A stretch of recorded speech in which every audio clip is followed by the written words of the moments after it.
क्या आप जानते हैं कि महाभारत के सबसे महान योद्धाओं में से एक भीष्म पितामह का जन्म एक श्राप के कारण हुआ था? भरतवंश में शांतनु नामक बड़े प्रतापी राजा थे। भरतवंश के प्रतापी राजा शांतनु एक दिन गंगा किनारे शिकार कर रहे थे जब उन्होंने गंगा देवी को देखा। वह दिव्य थी, मोहक थी और शांतनु को पहली ही नजर में उनसे प्रेम हो गया। राजा ने गंगा को विवाह के लिए प्रस्ताव दिया, लेकिन गंगा ने एक शर्त रखी। मैं जो भी करूं, आप मुझसे कोई सवाल नहीं पूछेंगे। जिस दिन आपने मुझे रोका, उसी दिन मैं आपको छोड़कर चली जाऊंगी। प्रेम में डूबे राजा ने यह शर्त स्वीकार कर ली और दोनों का विवाह हो गया। विवाह के बाद गंगा जब भी किसी संतान को जन्म देती, उसे तुरंत नदी में बहा देती। शांतनु यह सब देखकर भी कुछ नहीं कह सकते थे, क्योंकि वे अपनी प्रतिज्ञा से बंधे हुए थे। लेकिन जब 7 संतानों को गंगा ने जल में प्रवाहित कर दिया, तो शांतनु का धैर्य जवाब देने लगा। वे भीतर ही भीतर टूट रहे थे, लेकिन गंगा को खोने के डर से चुप थे। लेकिन जब गंगा ने 8वें पुत्र को भी बहाने की कोशिश की, तो शांतनु खुद को रोक नहीं पाए। बस तुम मेरे सभी बच्चों को नदी में बहाती आई हो, लेकिन अब और नहीं। यह मेरा पुत्र है, मैं इसे बचाऊंगा। गंगा मुस्कुराई और बोली, राजन, आपने अपनी शर्त तोड़ दी। अब मैं आपको छोड़कर जा रही हूँ, लेकिन जाने से पहले आपको पूरी सच्चाई बताऊंगी।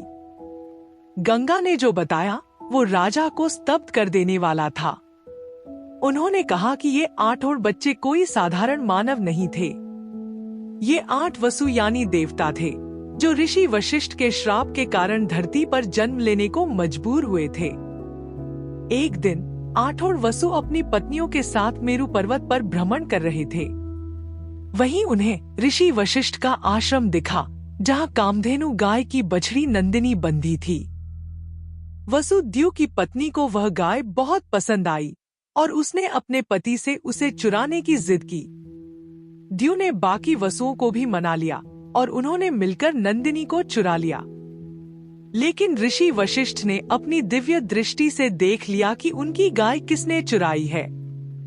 क्रोधित होकर उन्होंने वसुओं को श्राप दिया, अब तुम सभी धरती पर जन्म लोगे और मानव जीवन भोगोगे। श्राप सुनते ही वसु घबरा गए और ऋषि से क्षमा मांगी।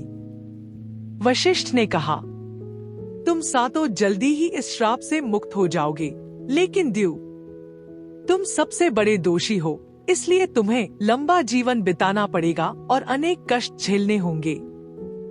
गंगा ने शांतनु को बताया कि वे वसुओं की इच्छा पूरी कर रही थी। उन्होंने अपने 7 पुत्रों को जल में प्रवाहित किया ताकि वे जल्दी से जल्दी मोक्ष प्राप्त कर लें और श्राप मुक्त हो जाएं। लेकिन 8वां पुत्र द्यू, जिसे सबसे लंबा जीवन जीने का श्राप मिला था, इस चोरी में मुख्य भूमिका उसी की थी।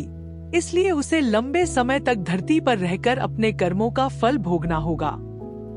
जिस 8वें पुत्र को राजा शांतनु ने बचाया, जो वसुदेव थे, उस बालक का नाम देवव्रत रखा गया। गंगा ने शांतनु को बताया, अब मैं देवव्रत को अपने साथ ले जा रही हूँ ताकि यह उत्तम शिक्षा प्राप्त कर सके। जब यह 16 वर्ष का होगा, तब इसे आपके पास वापस छोड़ दूंगी। और यह कहकर गंगा उसे अपने साथ ले गई ताकि वह बड़ा होकर योग्य बन सके। वर्षों बाद यही देवव्रत इतिहास में भीष्म पितामह के नाम से प्रसिद्ध हुए। लेकिन आखिर ऐसा क्या हुआ जिसने उन्हें देवव्रत से भीष्म पितामह बना दिया? जानने के लिए हमारी अगली वीडियो में बने रहिए। अगर यह वीडियो आपको पसंद आई हो तो इसे लाइक करें, दोस्तों के साथ शेयर करें और हमारे चैनल को सब्सक्राइब करना न भूलें। हरे कृष्ण।